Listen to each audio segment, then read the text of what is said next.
from My Dreaming Soap. Welcome to my channel and thanks for dropping by.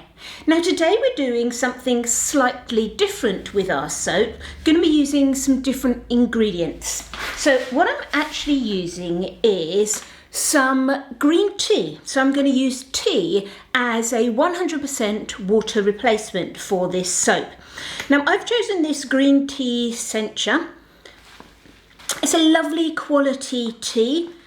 And the good thing about green tea is it does give a slight tint to the tea that you make, but it doesn't massively discolour your soap.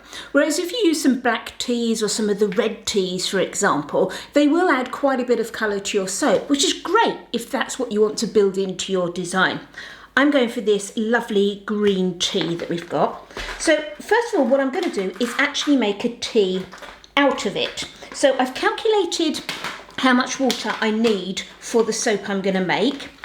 And I typically use this tea at a rate of sort of 10 grams of tea to 200 grams of water. That gives me a nice strength of tea. But to be honest, it doesn't really matter. The more you put in, the stronger colour you're going to get into your tea.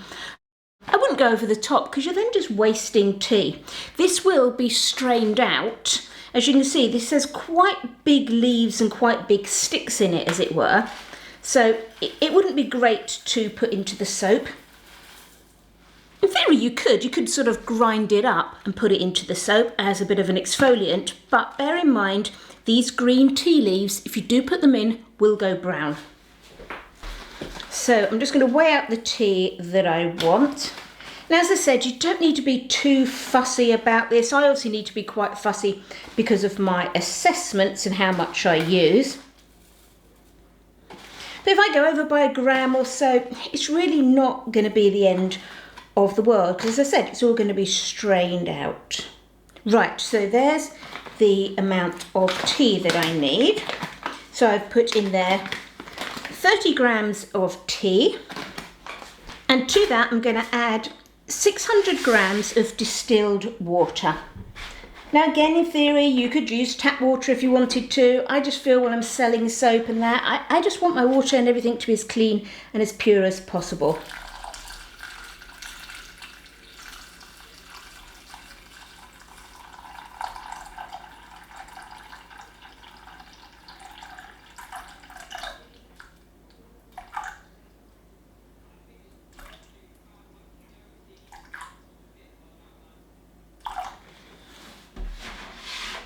Now, I actually don't need 600 grams of water in my recipe. I need, gosh, off the top of my head, it's something like 570 grams of water.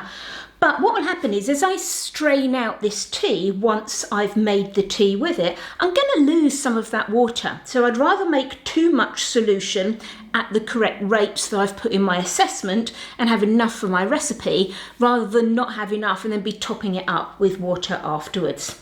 Okay, so I'm just going to give that a stir and I'm going to bring it gently to a simmer and then just let it sit and brew for about 10 minutes or so, not too long. Now I thought I'm going to try, this may not work, show you why I use the rate of tea to water that I do. This may not work because I've got a steaming saucepan and it might just steam out my camera lens. But when you rehydrate the tea into the water, it really swells up. Can you see, remember how those dry little bits of leaves that went in? And this is really swollen up, and it's almost, there is some spare free floating water, but it really has saturated that water. And I think if you went at a higher concentration than this, you would really struggle to get the benefit out of all those tea leaves. Because this, as I say, this green tea sencha, the one that I've got, certainly is like big chunks of tea leaves, not like those little things you get in the bags. Okay, so our tea has done its thing. So I'm just going to strain it out. I've just got like a normal stainless steel strainer, and I have put a coffee filter in mine as well, just because I don't want any little bits and pieces going into my soap. Okay, so I'm just going to strain that out.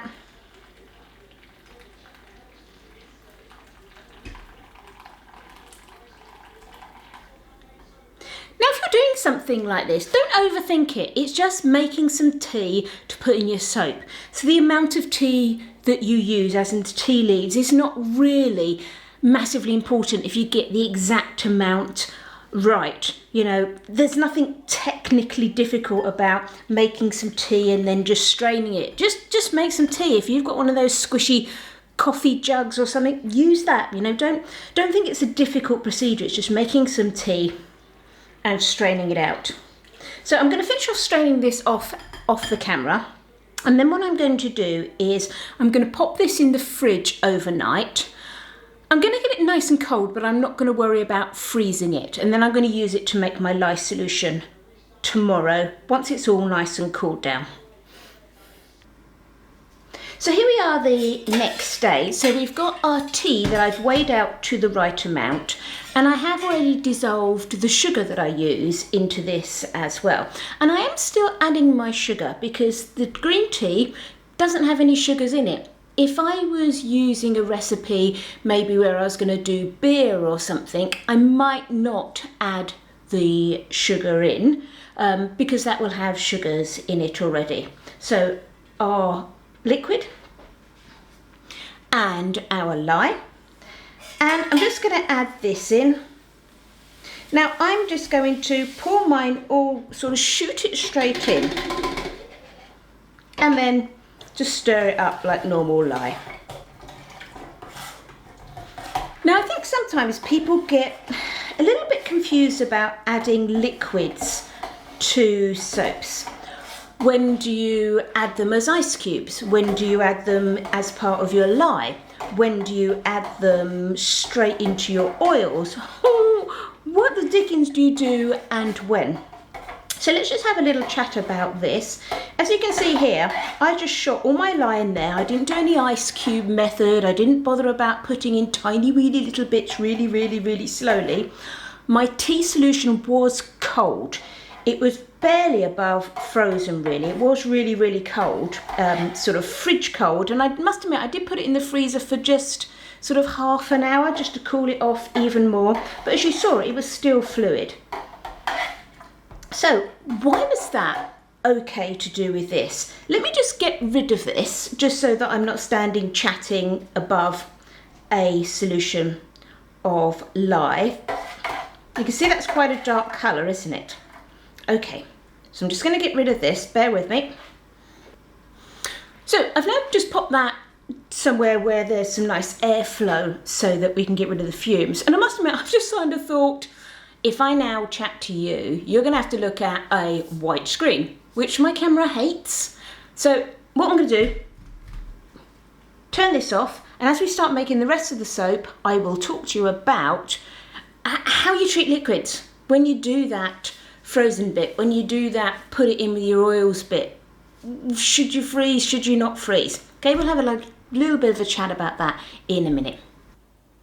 Let's go on with making our soap, shall we? So I'm going to do a fairly simple soap for the main body of the soap. So I'm just going to have a couple of colours, and I'm going to be using some lime from You Make It Up, some Ooh La La from You Make It Up, so that's a nice pinky colour.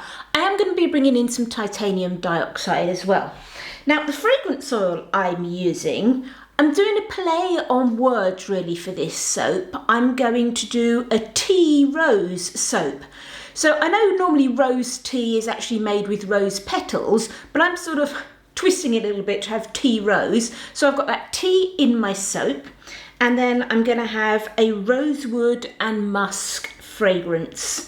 Now this is from Nature's Garden. It's only a teeny weeny little bottle because I always buy teeny weeny little bottles first of all to test and make sure I'm happy with it before I buy any more. So that's what's going in. This under IFRA 49 does have a reasonably low usage rate. It's something like 2.37%. So therefore, do check these IFRA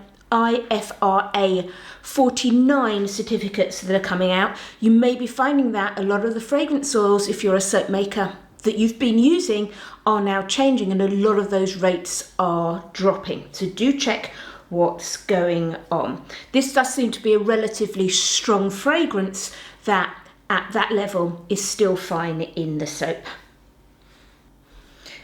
Okay, so let's get going, shall we? I've got all my oils in this big bucket today, just because as I'm mixing everything up together, I need a bit more space. Here's my lye solution. We made that up earlier. Okay, it's a bit of a browny colour, but we would expect that. It's made from tea, isn't it? So I'm just going to gently pour that in.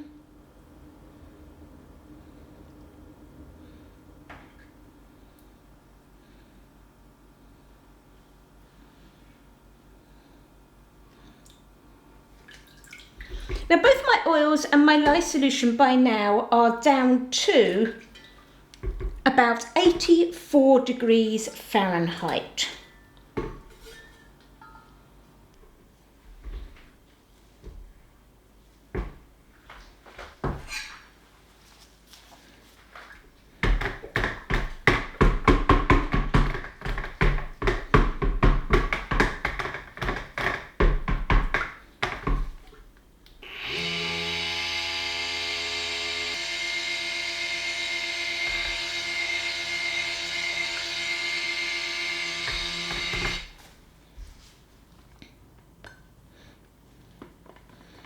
Okay, so that's going to do me for now. Now you can see mine's really quite dark there. If you wanted not so much of a colouring, if you did tea in your soap, then you would just need to make your tea slightly weaker.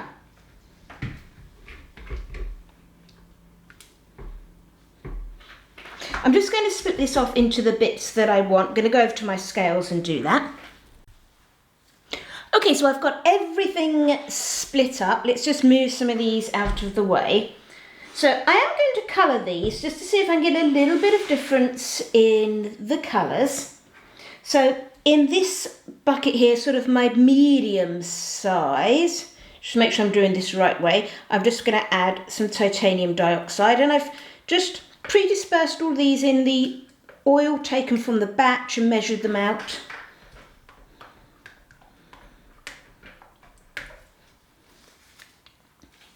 I've got one of these annoying t-shirts on that's long sleeved, so I didn't bother wearing my soaping sleeves, but it just sort of keeps getting baggy and dropping in the way, and the last thing I want to do is actually dip it in the soap, so probably not the best choice of what to wear.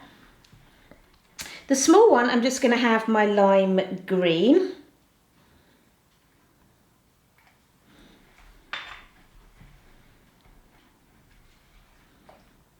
Okay, so a slightly greenish tint to that.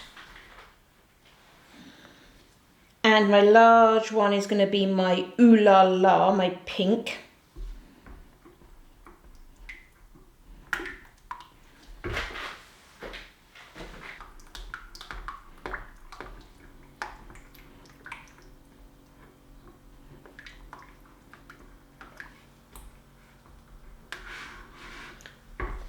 Okay, so very subtle colour differences we've got there. So I'm hoping they're going to at least show a little bit in the soap. I didn't want a bold, dazzling soap. I just sort of wanted the idea of the colours of the rose and that to come through. So that was my plan with these kind of just very, very subtle changes.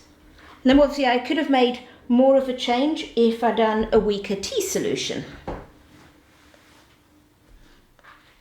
Now, these are a little bit fluid at the moment, and we said we'd talk a bit about, because I just remembered, when you add liquids in a frozen form or whatever. So I'll just quickly talk about that whilst I'm waiting to get to some sort of little bit of trace, and then we'll get that fragrance oil in. Generally, the view that I always carry is there's two things that help you decide whether or the way you want to add an alternative liquid to your soap. The first of that is how much do you want to use, and the second part of that is does it contain sugar? So if you just want to add a little bit, adding a little bit of liquid is fine. You can basically add it in at any point. Ideally, you want to discount your water for it. But what you want to find out there is or what you want to be aware of there is you are limited by how much you can discount your water. Remember, every time you discount your water, you're taking water away from your lye solution. And you need to always keep your lye solution at least 1 part water to 1 part lye. So imagine if you had 50 grams of lye and 100 grams of water. You could only reduce that water by 50 grams and add 50 grams of alternative liquid in. So that's one thing to consider. How much do you want to put in? If you want to put more, so if you want to have a lot of things in your solution, then what you need to do is think about then making your lye solution with your alternative liquid. So therefore completely replacing all the water into your lye solution. So like I did with my tea. Now, I didn't freeze my tea, and the reason I didn't freeze my tea is because tea doesn't contain sugar. So therefore, we don't have that overheating effect that the sugar brings. So if I was doing something like a beer, I would probably freeze, and I have in the past with my beer soaps, freeze my beer before I turn it into my lye solution. It's not 100% necessary, but your lye solution will heat up a lot more if you've got something that's got sugar in. The other situation is if you've got something you don't want it to scald. So typically a milk. So if you're using goat milk or something in your soap, remember we said if you don't want to put too much in, you can pop it in at trace. That's fine, it's not going to scald at that point. But if you want to do, let's say, 100% milk soap, you're going to have to use the milk to create your lye solution. And at that point, it can scald. So that's when you want to make the milk into ice cubes and very gently add that lye solution, ideally stirring over an ice bath to stop that milk from scalding. Here's just a quick summary of liquids when you put them in, what you do with them. Okay, so there's our very subtle little colours. I'm just going to go and weigh out or get my scale so I can measure out my fragrance oil carefully. Okay, so I've got my fragrance oil on my little scale, and that's tared down to 0. And I'm just going to use that to divide my fragrance oil accurately. Now, you can eyeball fragrance oils, and I'm happy with that when it's not a fragrance oil that has a lower usage rate. Remember we said this has a restricted usage rate, so I want to make sure I put the right bit in the right amount of soap. Even though this is going to be a swirl, I still want to make sure I'm kind of following what I consider best practice. There's a reason why this has got a low usage rate, so I'm going to make sure the right amount of oil is in the right bit of soap that I need. So I'm just going to divide it out. Okay, I've worked out how much I need for each bit.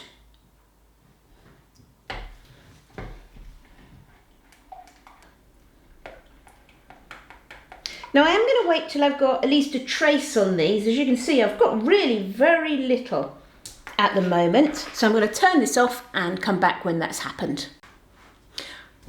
Okay, so we've got our mould. As I said, very simple pour. I've now got a nice trace on this, and I'm just going to pour most of it into the mould.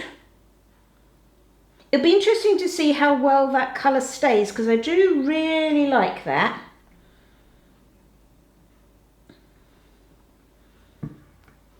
Okay, so I'll put the majority of that sort of deep red, rose red into there. And then let's bring in these other colours.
Okay, I've got a tiny bit left in there. I'm going to leave for the top.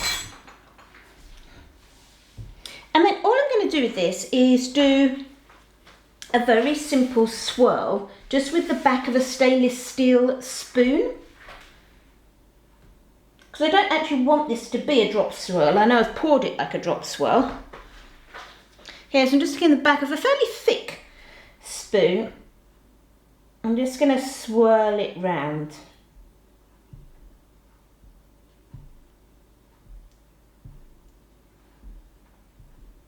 Well, I'm really hoping those colours stay like that because I do think that looks beautiful at the moment. So it'll be interesting to see if that tea takes it on any darker. Give that end one a little bit of love there.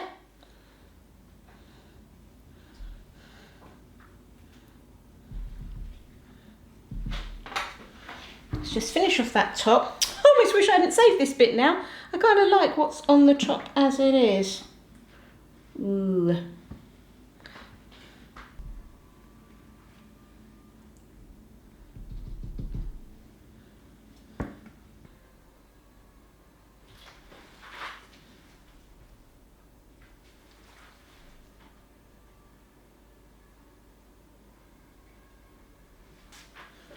Okay, there we are. I'm going to leave that to set up a little bit because it's still very, very wobbly. So if you want I think it's a nice rose fragrance. It's not a strong rose fragrance. It's not like Old Lady Rose or anything. It's rose wood and musk. And a floral that is going to give you lots of time to work. I would recommend this one. Here's our soap. It's actually 2 days later.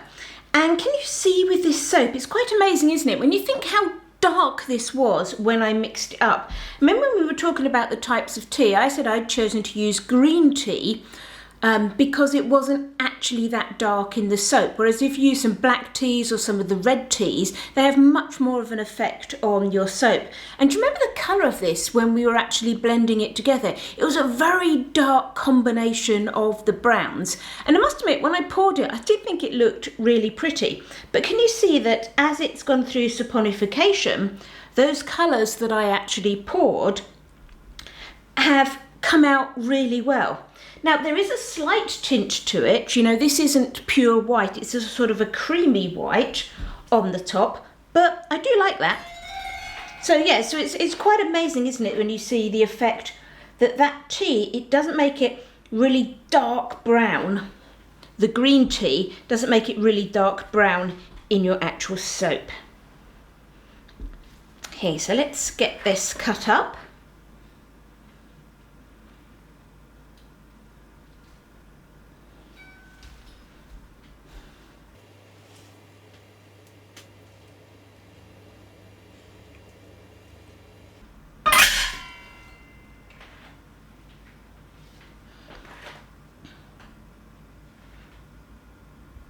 Okay, so remember I did that sort of drop swirl as it were, but then I did go through and do the back of a spoon to swirl those amounts round. So there we are with our swirl in the middle.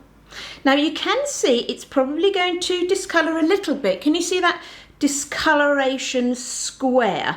That's how you can tell the difference between partial gel and discoloration. This is going to be some discoloration where it's quite likely to darken because of the way that mark is literally going around the edge in a uniform way. If you had a circle in the middle, that would be a partial gel. Okay, but this is fully gelled, but we'll have a little bit of darkening coming to it.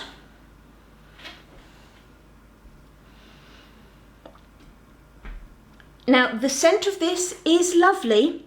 It's not overpowering. I know I read some reviews before I bought this fragrance saying that people had used it. They didn't say what rate they'd used it at, but they said they'd found it really quite overpowering and too strong. Remember we talked about the fact that this fragrance now, under IFRA 49, has a low usage rate, 2.37% I think. And that has given a nice, gentle scent to it. Okay, so those are our little swirls, and you can see that I like the way that that white has been affected to make it more of a tea colour, and then those tiny little flecks of the green in there. Now, I would normally at this point show you some pictures of the final soap, but I've been a bit of a dimmy and I didn't take any photos, and now it's all really dark here, so I wouldn't get any good pictures. So hopefully you can see these soaps as they're just coming off of the cutter and perhaps don't need a final photo. This soap will be available for sale in the November 13th shop update. That's actually the Christmas update, but this soap will be available as part of that update as well. I hope you've enjoyed this video and you like the soap. If you have, it would be great if you gave me a thumbs up. If you'd like to see what I'm making in the future, then why not subscribe to my channel? And if you've got any questions or comments, then please leave them in the comments section below. Thanks for watching everyone, I really appreciate it. Happy soaping!